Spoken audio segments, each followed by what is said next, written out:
Hello, my name is Bongani Zulu. Today I'm reflecting on my lesson about comparing fraction for grade 5 learners. The lesson objective was based on Bloom's taxonomy. Learners had to identify fractions, understand how to compare them, and apply this knowledge to solve problems. In the introduction, I used a YouTube video to explain fractions. This helped the learners understand the concept visually. This is at the substitution level of SAMR. In the development phase, learners used PowerPoint or an online tool to compare fractions. This made learning more interactive. This is the argumentative level.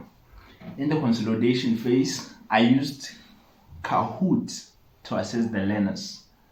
This made the lesson more engaging and fun. This is the modification level. My role as a teacher was to guide and support learners.